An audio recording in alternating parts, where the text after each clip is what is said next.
Hello, Sunday Seminary.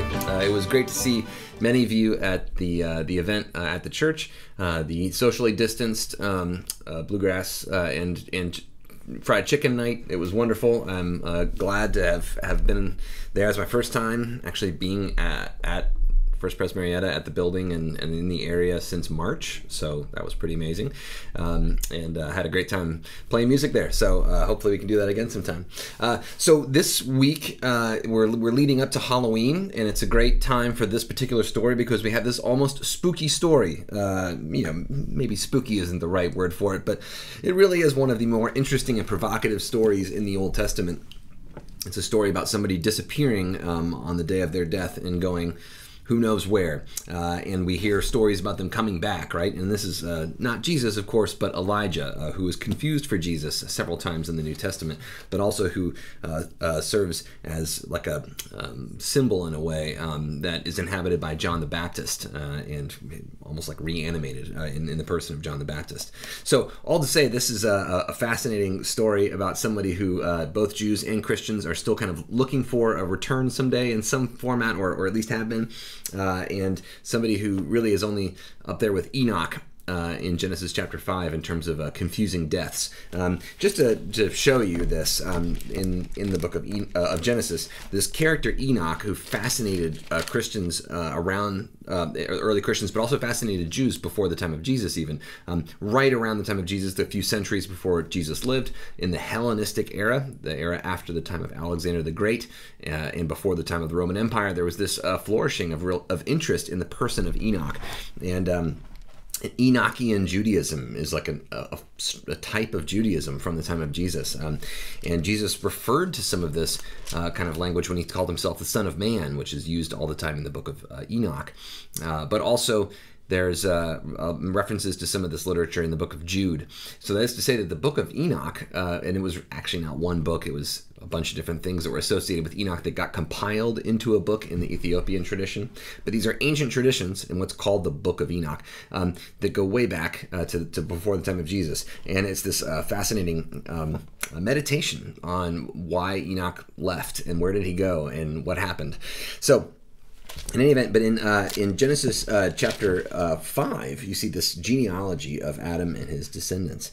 And in verse 21 of chapter 5 of Genesis, you can see it says, when Enoch had lived 65 years, he became the father of Methuselah, the oldest guy ever to live, right? Enoch walked with God after the birth of Methuselah 300 years, had other sons and daughters. Thus all the days of Enoch were 365 years, which is a really important number because it's the number of days in a year.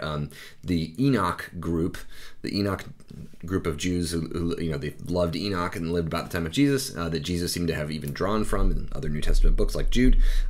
This group was also really interested in the solar calendar, a 365-day calendar. So that's partly why they were so excited about Enoch, but also that Enoch walked with God, then he was no more because God took him. God grabbed him. Now, this phrase, God took this person, is used in other ancient languages and other ancient languages around Israel to mean death. The gods took them can mean they died. The gods killed them. So there is some debate and dispute even among ancient rabbinical interpreters about exactly what happened to Enoch. Did he die? Did God take him? Did God kill him? This is all an interesting thing. I mean, it's interesting too to think about Moses at the end of Deuteronomy and Aaron in the book of Numbers, the first high priest and Moses' brother. So Aaron was taken by God and didn't die quite a natural death, but God said, get up on this big hill and it's time for you to go. Same thing happened to Moses at the end of Deuteronomy, and God hid Moses' body and kind of took it away so that it wouldn't be venerated, so that he wouldn't be worshipped, and that his bones didn't become talismans or something, so that he didn't become an idol, which was tempting, I guess. It is always tempting to make idols of people we love and venerate, but it's God often tries to stop the actual veneration. So in any event, this might be partly why Elijah's body was taken, why Elijah was taken up. But a lot of people have seen this kind of connection to Enoch as well. Now, why Enoch? We have no idea. We have a good guess about why Elijah would have been treated in a special way. He's a man of God, and he's done all these amazing things. But Enoch is a real mystery. So anyway, back to the Book of Kings. and the story of Elijah. So Elijah is taken up into heaven. We have chariots of fire in the story, which we will also see in 2 Kings chapter 6. We have a line here about the father, the chariots of Israel and the horsemen, which are repeated at the end of Elisha's career in 2 Kings 13. So we can see this kind of like bookending really of Elisha's life and career with that line about the chariots of Israel and the horsemen. So there's a lot of resonances between this text and others. And of course, as I've said in the New Testament, the stories of John the Baptist resonate, but also the stories of Jesus, the Transfiguration. Why is it possible that Elijah and Moses are able to come down out of the heavens and chat with Jesus, during the Transfiguration in the Gospels? Well, because both of them were taken up to heaven in some way. God has their bodies. This was at least what some early Christian theologians did with that story. So these there's a lot of fascinating questions that this draws up, but the problem is there's not a lot of information for us to go with it. The Bible is almost silent about why it is that Elijah is treated this way and why almost no one else is. So let's read the text and see if we can find any clues about what to do with this enigmatic and tantalizing story that has generated so much interest in Christian and Jewish history. And maybe we can think about why it makes a good Halloween story. So, by the way, Halloween coming right after All Saints' Day, or right before All Saints' Day, right? In the tradition of some people's, the Dia de los Muertos, like the Day of the Dead. So all to say, there are these traditions right around October, end of October, beginning of November, that are ancient traditions that have to do with celebrating the dead, celebrating the in some way remembering saints who've come before us, and then before that, All Hallows Eve, right? I know Dia de los Muertos is a different day, but this this All Saints Day tradition and this kind of time of remembering the dead and remembering those people who have gone before us, and we want to venerate in some way. So what we have here is the story of one of these great heroes ending his career here. So, Chapter 2 of 2 Kings. Now when the Lord was about to take Elijah up to heaven by the whirlwind, there's a couple things here. So God was going to take him up, and this is the Hebrew word here, Allah, which means to raise him up. So God was about to take him up, or really it's God was making him go up. And that's what it means. That's what it says. And it happened when God was about to make him go up, and what does that mean? It's amazing. But then in a whirlwind, that's that Hebrew word here, sa'ar. This word is also what's used to describe the whirlwind in Job, in the end of Job. God shows up in the whirlwind several other times in the Old Testament. God is associated with these storms and thunderclouds, lightning bolts, and big wind. We saw that in 1 Kings 19, that there were all these things that were supposed to be part of a theophany, or an appearance of God, which was the thunder and the lightning and the wind, the breaking apart the rocks, and an earthquake, but God wasn't in those things in 1 Kings 19. But here, God is in these things, right? So this whirlwind, when God shows up, God doesn't have flesh like we do,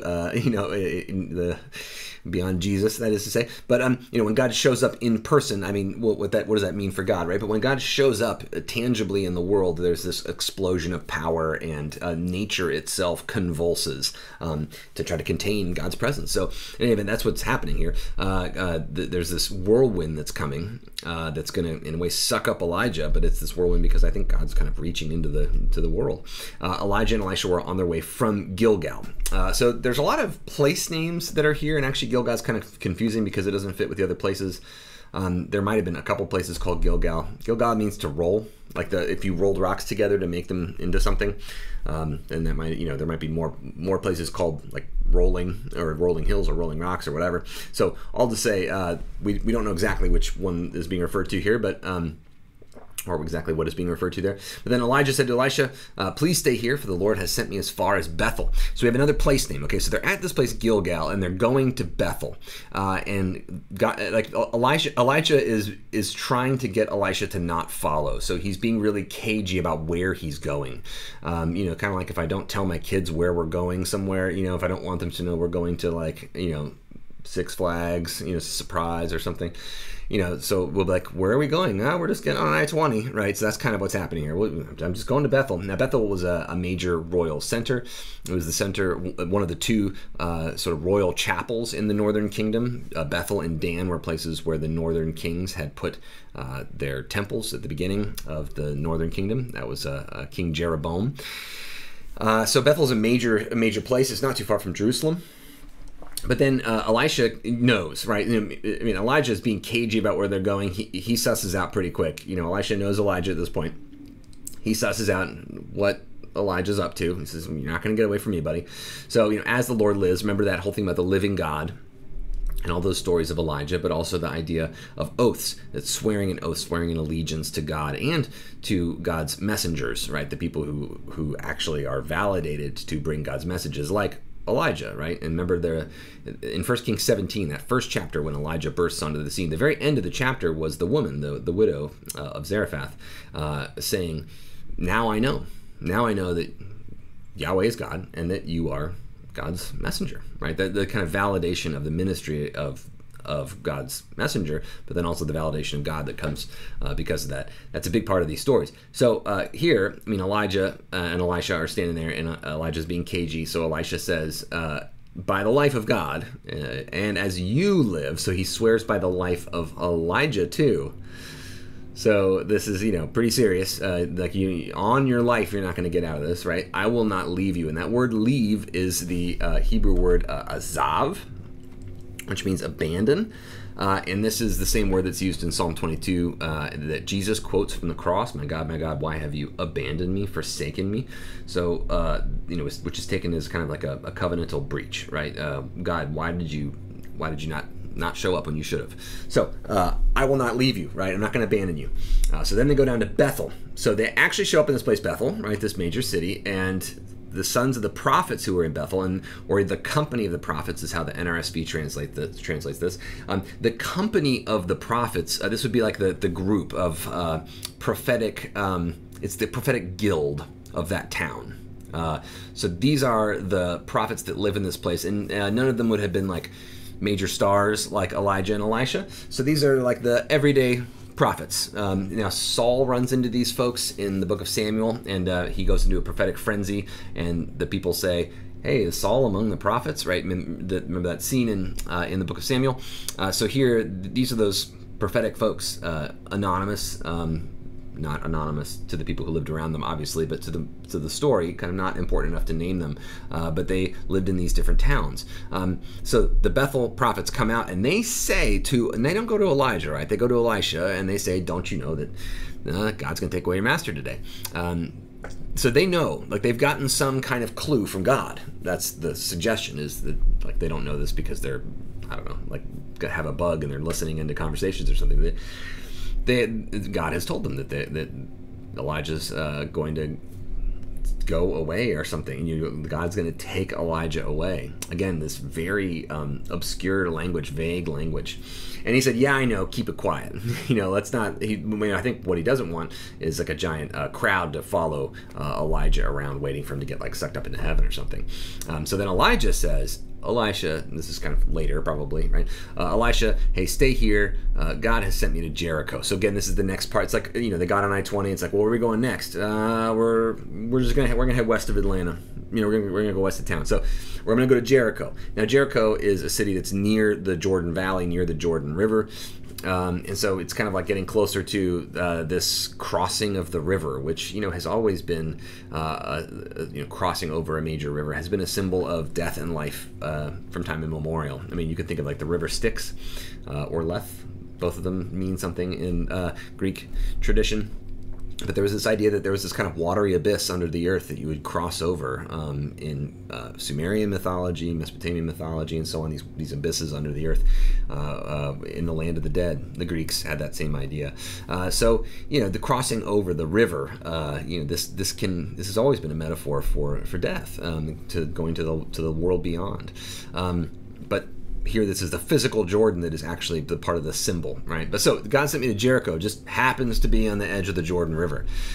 So then Elisha says the same thing. Hey, listen, as God lives and as you yourself live, I won't leave you. Now, this story is all about the death of Elijah, or whatever, the taking of Elijah, that he's not alive in the way that we think of other people being alive anymore.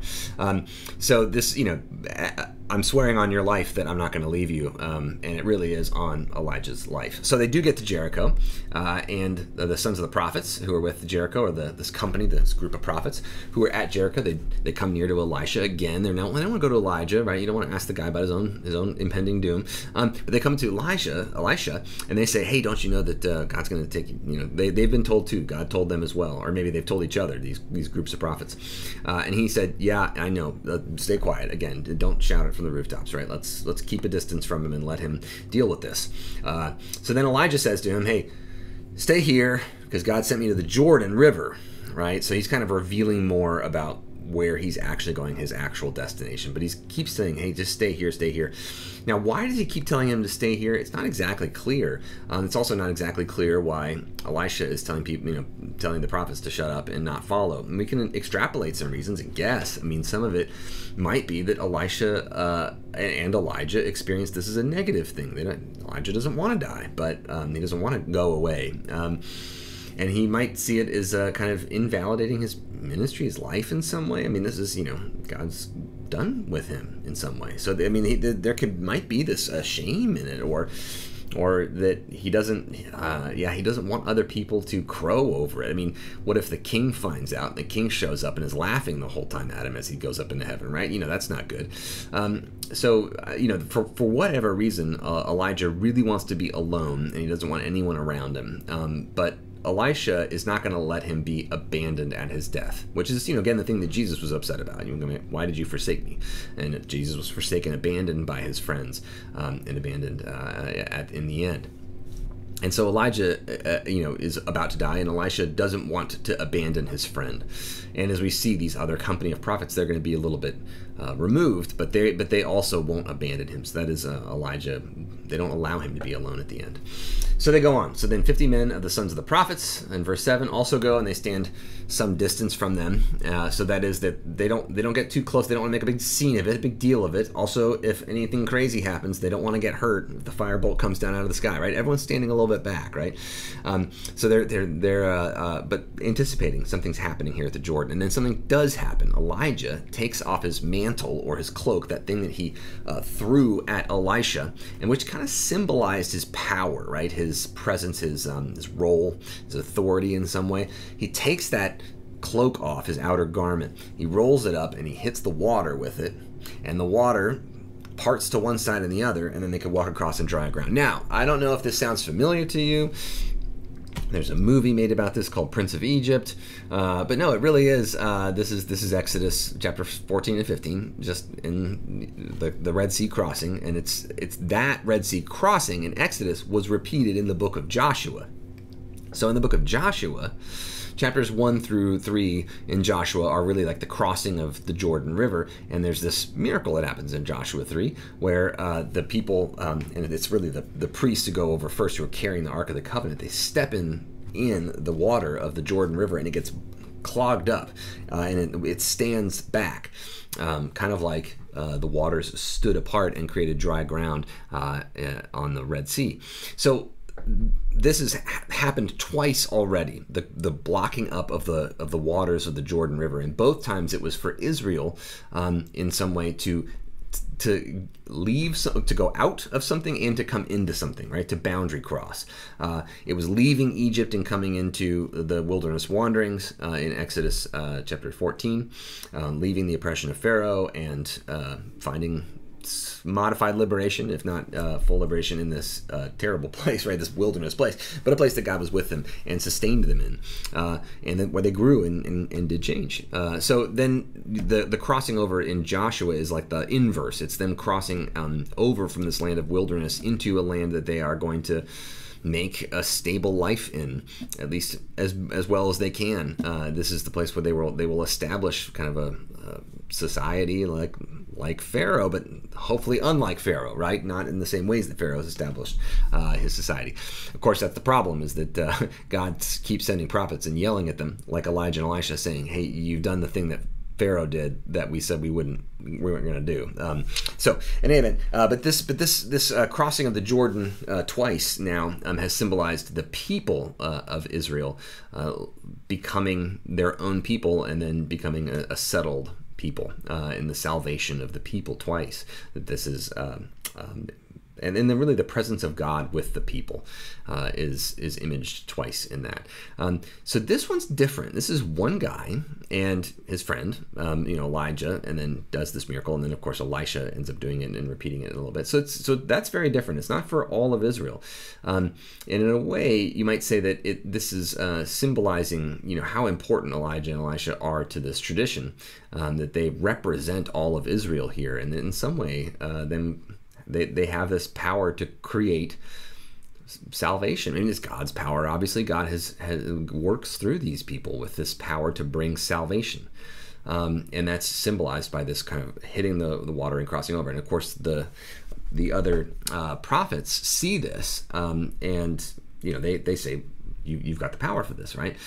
So that is to say that there's this recognition of God's salvific power, and that same power that was in the Exodus, and that same power that was in the settling of the people in a land flowing with milk and honey. Those events are also present. The same God that was at work there is at work in the ministry of Elijah and Elisha. Now, I go to these links to make that big point, because then with Jesus, right? This is why when Jesus does miracles that make him look like Elijah and Elisha, or when people say, "Are you Elijah? Come back again." Jesus symbolizes, and the miracles that he does aren't just miracles, end of story.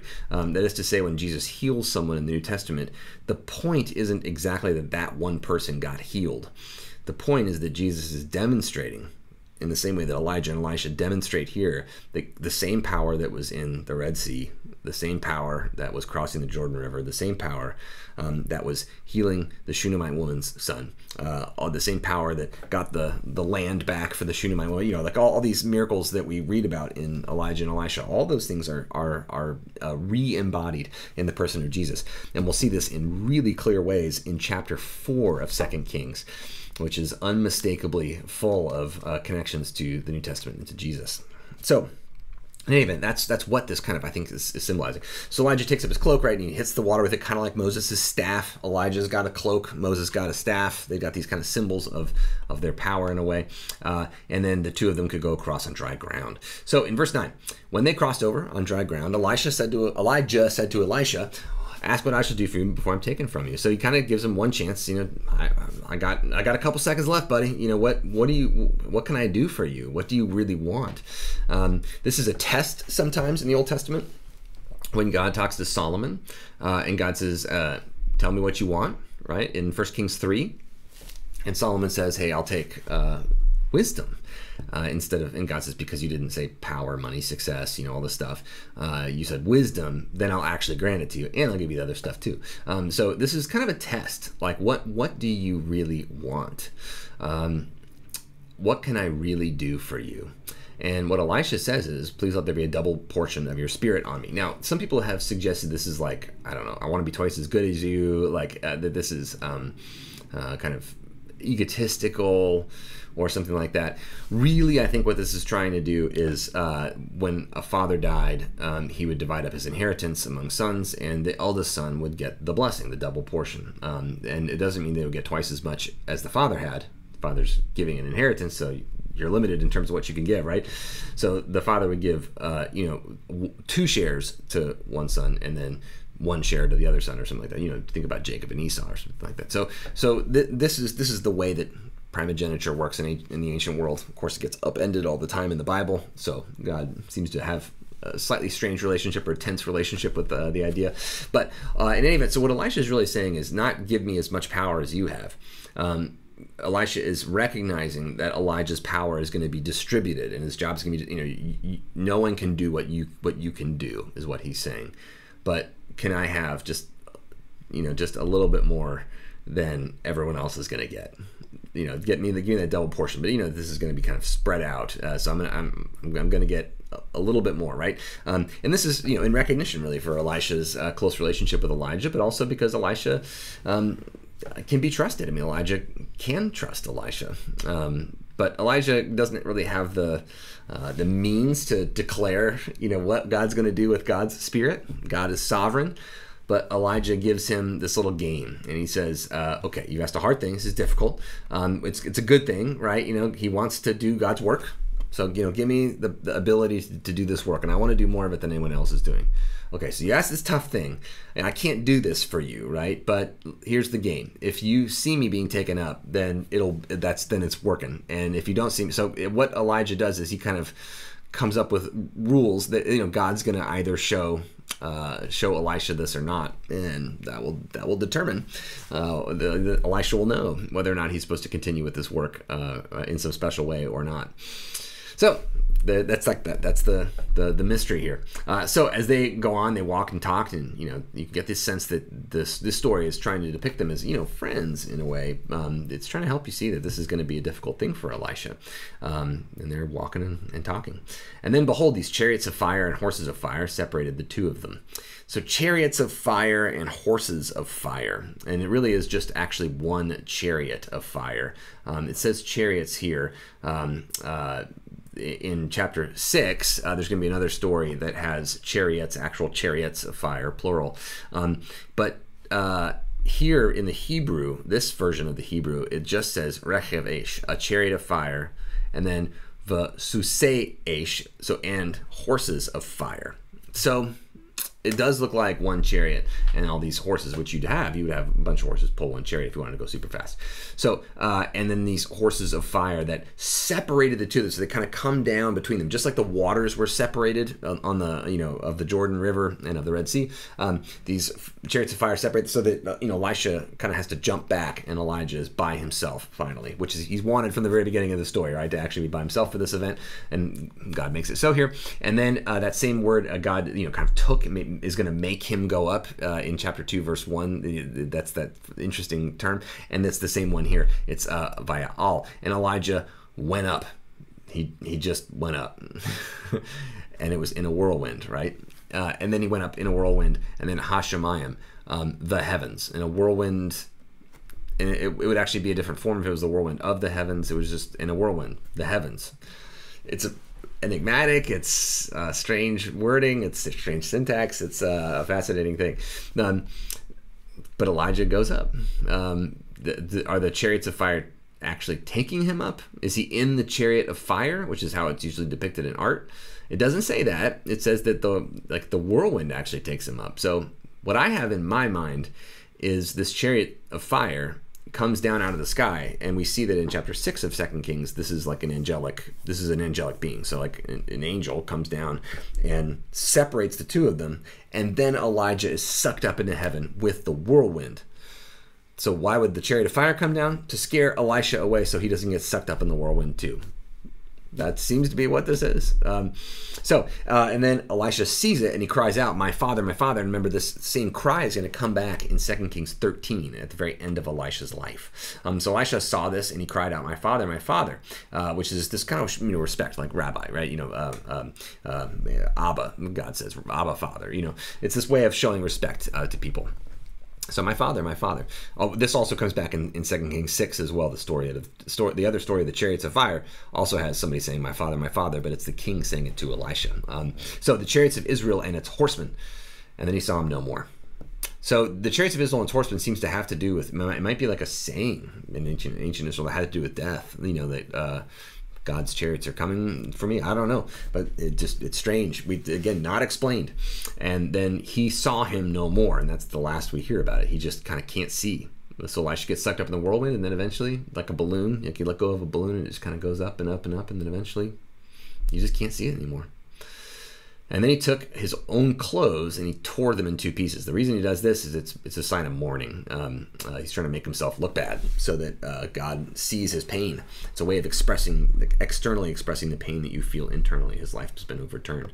And this is supposed to help us to see to have empathy and sympathy with him. I mean, that he's feeling like his life is torn apart right here. And then after that, he takes up the cloak of Elijah, this mantle, right, that was thrown at him in 1 Kings 19. And here he's receiving it as part of this authority, right? And he goes and he stands in the bank of the Jordan River. You can just kind of get the sense like this kind of that shock of initial grief where like you don't even know what to do. Like you just kind of sit there for a while and you just heard the bad news and you can just see him just kind of absent-mindedly picking up this cloak, the only thing left from Elijah that kind of falls off, right? And then he goes and he stands on the bank of the Jordan River and just kind of standing there. And then after a while, he takes the cloak and he says, "Where is Yahweh, the God of Elijah?" Is this said in anger? Is this said in sadness? What, God, I thought, what did you just do? Why did you do this to me? Are you here? Where are you? My God, why have you forsaken me, is what Jesus says in his moment of desperation. And the answer in both cases, of course, is that God didn't abandon. So where is Yahweh, the God of Elijah? And he hits the water. And you can, maybe he's saying this in angrily or something like this or whatever, but the miracle is that at that moment, the water parted over to one side. And then Elisha can walk across. If he didn't notice that he had seen Elijah going up, and that meant that Elijah's gain that he had made, that this means that Elisha did get the double portion, then he knows now, because he perhaps accidentally caused the miracle to happen. So then he's able to kind of walk across. So again, this validates Elisha and his ministry and his message, but also that Elisha is God's salvation. So the name Elijah means my God, my El is Yahweh. My God is Yahweh. Elisha's name is my El, or my God, is salvation. It's the same root as Yeshua, which is Joshua, but also is Jesus, right? The name Jesus is basically Joshua. And that name Yeshua, the name for Jesus, but also the name for Joshua, or Yehoshua, it comes from the same root name. Yasha is the root, which means to save. So my God is salvation is Elisha's name. And just like his first miracle that we see in this story is right after Elijah leaves is reenacting the crossing of the Red Sea. So my God is salvation is a good name for him. So sons of the prophets, these other guys, they saw this stuff happening, and they were opposite. So like they were standing on the other side of the river. Elisha had crossed over. By the way, Elijah, remember, he came from that area east of the Jordan River, the Tishbite of the Tishbite. He was a Tishbite, a wandering guy who had settled, whose family long ago had settled in the area on the far side of the Jordan. So he kind of goes back to his actual home to go home. But in any event, these guys were standing on the other side of the river. These guys from Jericho, which is on the west side of the Jordan River. And they say, they saw this thing happen when Elisha hit the water. They said, the spirit of Elijah rests on Elisha. So like they recognize, again, the end of 1 Kings 17 was this woman saying, now I know that you are a man of God. You are an Ish Elohim, and I know that Yahweh is God. So here, these prophets of Yahweh, they see this and they say, yeah, God's spirit, which was in Elijah, is now on Elisha. Like this is the verbal public validation that we saw at the beginning of Elijah's ministry is happening now at the beginning of Elisha's ministry. And they came to meet him and bowed on the ground before him. So they're recognizing his authority in the prophetic community. And they say to him, behold now, there are with your servants 50 strong men. Please let them go and seek your master. And this is confusing. This is the thing is that they didn't get it. They didn't get what happened. That word that they're looking for, seek, it's the action, bakash is the Hebrew word. It means to seek, like just looking for him, like he's lost. What happened? Now you remember back in 1 Kings 18 that Obadiah was talking to Elijah, and Obadiah was worried that Elijah would get taken somewhere. He was like, I'm going to tell the king you're here, and then the king's going to look for you, and then God's going to take you who knows where. There's a tradition here that Elijah gets taken places. Like God just moves him around, in the blink of an eye. It's kind of like an ancient version of teleportation, beam Elijah up, right? But so these sons of the prophets, this company of prophets, they probably think that's what's happened to him. That he got beamed up somewhere. So your master's going to be taken away from you today. They didn't quite know what that meant. They didn't know it meant death. But Elisha seems to have been aware that this was actually going to be the end of Elijah's ministry on earth. So please let them go seek your master. It may be that the Spirit of the Lord has caught him up and cast him on some mountain or some valley. They're like, maybe God just kind of shot him out somewhere. Maybe he needs some help, some food. It's a parlor trick or something. And he said, hey, no, you're not going to send. Don't send people to look for him. He's gone. Like, don't you get it, right? It's like looking for Moses' body. Even if they are looking for his dead body, perhaps, right? What if they think that God took him and kind of spit him out and, took his life and then spit his body out in some mountaintop somewhere? Don't we want to get that thing? Don't we want to venerate it, right? That was the end of Deuteronomy, was God refusing to allow Moses' body to be found and buried publicly so that people could come and worship it. And so maybe that's what this is too. These guys they're tempted to have like some, I don't know, symbol of him or something that he owned, or his bones or something, that there's gonna be some power. We see, by the way, that there is power in the bones. When Elisha dies, his bones go in the ground and some other person's bones get thrown on top of his bones, and that person pops back up to life. A dead body gets thrown on his bones, and this person pops. So that is to say that the bones of the prophets are understood to be full of this kind of divine power, but not Elijah's. He's gone, right? So don't send anyone to look for him. But then they urged him till he was ashamed, and he said, fine, go look for him, right? And then they send 50 guys and they couldn't find him, and he said, I told you, right? Yeah, God wasn't going to let that happen. So it's kind of a anti-idolatry, anti-veneration of kind of relics or something like that, right? Not to say that relics are all bad. It's good to have memories of things, and it's good to have symbols, tangible symbols of God's power in the world and things that have happened to us, but not when we want to worship them.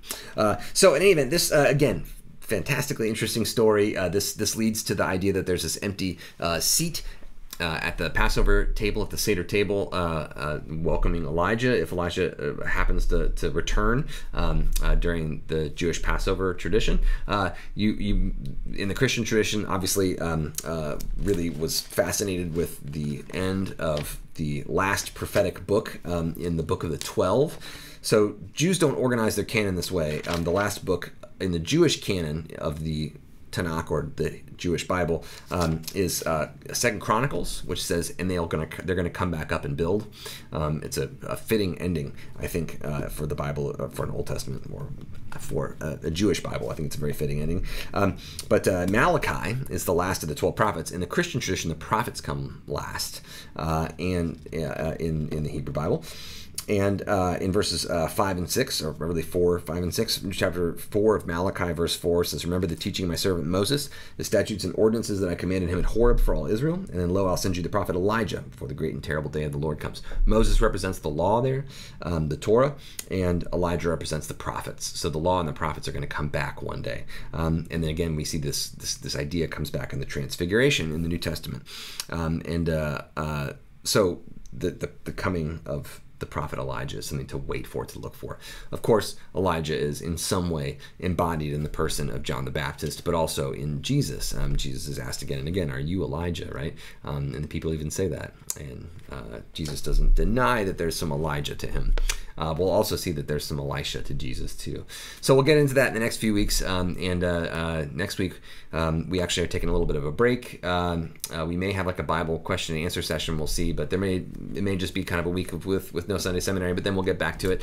I apologize. That was actually my fault. I just missed November 1st on the calendar. Just didn't see it.